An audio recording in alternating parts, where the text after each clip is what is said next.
Assalamualaikum warahmatullahi wabarakatuh. Halo semua, perkenalkan nama saya Saidatina Salma. Di sini saya akan membahas materi mengenai Pancasila sebagai paradigma pembangunan nasional dan politik. Sebelum kita membahas materi mengenai Pancasila sebagai paradigma pembangunan nasional dan politik, kita harus tahu dulu apa sih Pancasila itu? Pancasila secara bahasa terdiri dari dua suku kata, yaitu panca dan juga sila.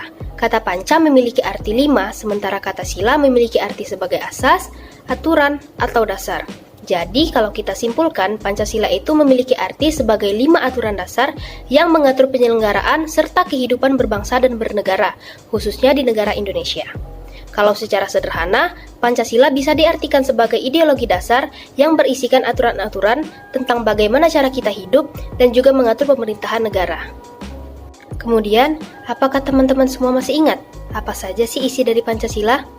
Pancasila terdiri dari 5 sila. Yang pertama, ketuhanan yang Maha Esa. Yang kedua, kemanusiaan yang adil dan beradab. Ketiga, persatuan Indonesia.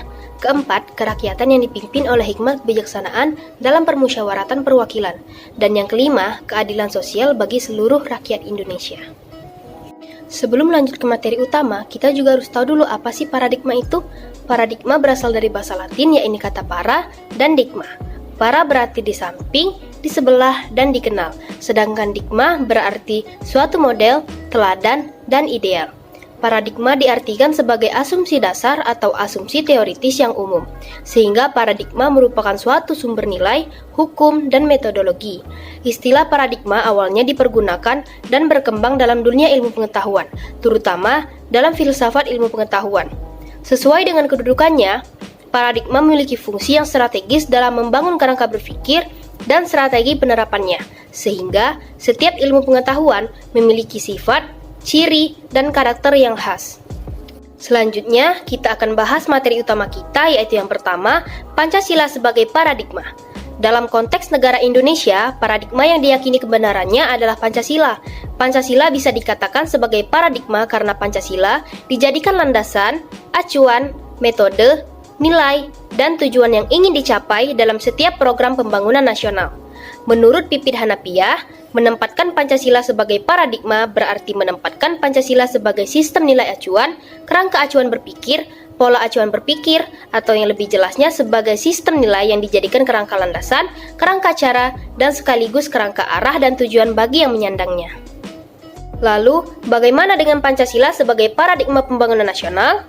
Pembangunan merupakan suatu metode untuk memajukan dinamika suatu bangsa yang merata pada seluruh aspek kehidupan, tidak hanya untuk suatu golongan atau sebagian dari masyarakat saja, tetapi untuk seluruh masyarakat.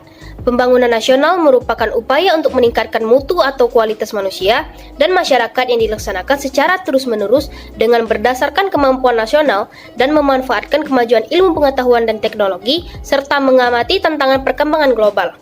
Pembangunan nasional juga merupakan rangkaian upaya pembangunan yang berkelanjutan meliputi seluruh kehidupan masyarakat, bangsa, dan negara, guna melaksanakan tugas mewujudkan tujuan nasional yang terletak dalam pembukaan Undang-Undang Dasar 1945, yaitu melindungi segenap bangsa Indonesia dan seluruh tumpah darah Indonesia, memajukan kesejahteraan umum, mencerdaskan kehidupan bangsa, serta ikut melaksanakan ketertiban dunia yang berdasarkan kemerdekaan, perdamaian abadi, dan keadilan sosial.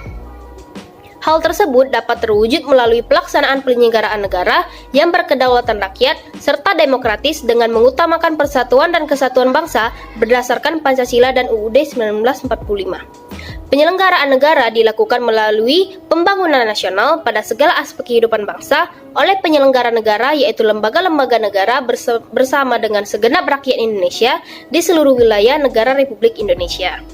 Pancasila pada paradigma pembangunan sekarang dan di masa yang akan datang bukanlah sebuah lamunan kosong, tetapi menjadi suatu kebutuhan sebagai pendorong semangat akan pentingnya paradigma pembangunan yang baik dan benar pada segala bidang kehidupan. Di samping itu, adapun konsep pembangunan nasional dalam Pancasila, yaitu yang pertama, pada sila pertama. Pembangunan di bidang keyakinan ini berisi tanggung jawab bersama untuk meletakkan landasan spiritual, moral, dan etika yang kukuh. Selanjutnya, pada sila kedua.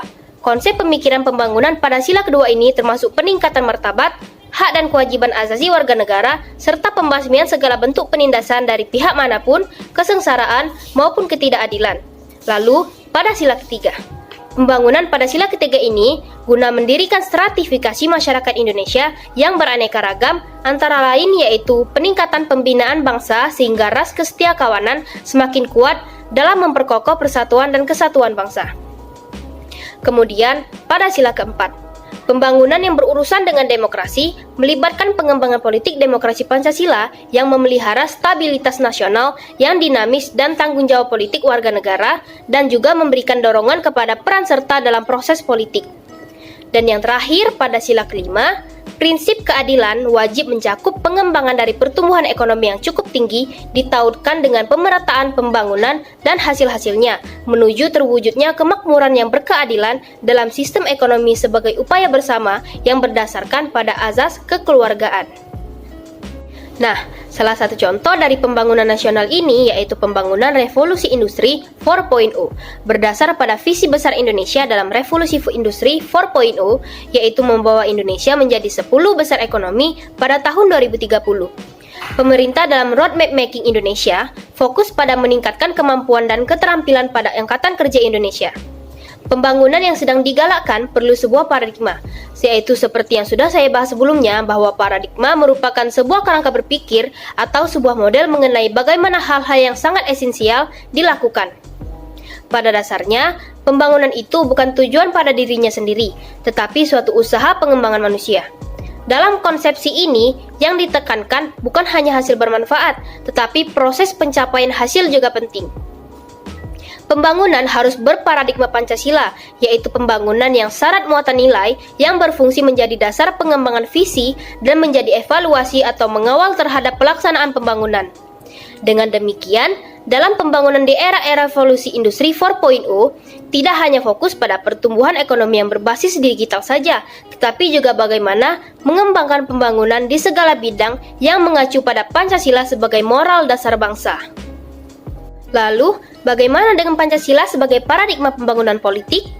Pancasila sebagai dasar filosofis negara dan bangsa Indonesia memberikan dasar-dasar nilai demokrasi sebagaimana terkandung dalam sila keempat Pancasila yaitu kerakyatan yang dipimpin oleh hikmat kebijaksanaan dalam permusyawaratan perwakilan. Dalam sistem politik negara harus mendasarkan pada kekuasaan yang bersumber pada penjelmaan hakikat manusia sebagai individu dan makhluk sosial memiliki hak yang bersifat asasi yaitu kemerdekaan baik dalam berpendapat dan berpikir membentuk suatu organisasi. Atas dasar inilah yang memberikan landasan dalam kehidupan politik negara sehingga rakyat adalah sebagai asal mula kekuasaan negara. Dengan kata lain, yang dimaksud Pancasila sebagai paradigma pembangunan politik adalah meletakkan nilai-nilai yang terkandung dalam Pancasila sebagai sumber nilai politik. Sumber nilai politik harus mengacu pada nilai-nilai Pancasila terutama sila keempat, di mana semua praktik-praktik politik harus berkembang atas asas kerakyatan. Hal ini dikarenakan warga negara merupakan pelaku politik sehingga masyarakat harus mampu menempatkan kekuasaan tertingginya sebagai warga negara Indonesia yang menganut sistem politik demokrasi di mana kekuasaannya dari rakyat, oleh rakyat, dan untuk rakyat. Dengan demikian, sistem politik di Indonesia yang sesuai Pancasila sebagai paradigma adalah sistem politik demokrasi, bukan otoriter. Berdasar hal tersebut, sistem politik Indonesia harus dikembangkan atas asas kerakyatan, yaitu terletak pada sila keempat Pancasila. Kemudian, pengembangan sistem politik selanjutnya didasarkan pada asas-asas moral daripada sila-sila Pancasila. Oleh karena itu, secara berturut-turut, pembangunan politik di Indonesia didasarkan pada asas ketuhanan, asas kemanusiaan, asas persatuan, asas kerakyatan, dan asas keadilan.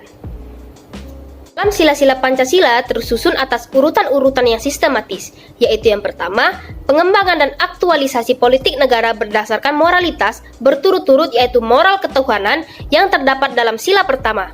Yang kedua, moral kemanusiaan yang terdapat dalam sila kedua. Dan yang ketiga, moral persatuan yaitu moralitas sebagai suatu bangsa yang terdapat dalam sila ketiga. Yang keempat, dalam politik negara harus mendasarkan pada kerakyatan yang terdapat pada sila keempat. Dan yang kelima, aktualisasi dan pengembangan politik negara demi tercapainya keadilan hidup yang terdapat dalam sila kelima.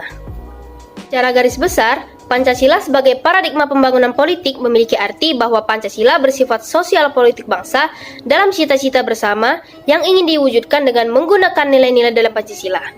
Adapun implementasi nilai-nilai Pancasila dalam pembangunan politik, yaitu yang pertama, Penerapan dan pelaksanaan keadilan sosial mencakup keadilan politik, budaya, agama, dan ekonomi dalam kehidupan sehari-hari. Yang kedua, mementingkan kepentingan rakyat atau demokrasi bila mana dalam pengambilan keputusan. Dan yang ketiga, melaksanakan keadilan sosial dan penentuan prioritas kerakyatan berdasarkan konsep mempertahankan kesatuan. Yang keempat, menggunakan pendekatan kemanusiaan yang adil dan beradab demi mencapai tujuan keadilan. Dan yang terakhir, nilai-nilai keadilan sosial, demokrasi, persatuan, dan kemanusiaan bersumber pada nilai ketuhanan yang Maha Esa. Sekian materi dari saya, terima kasih atas perhatiannya, semoga bermanfaat. Assalamualaikum warahmatullahi wabarakatuh.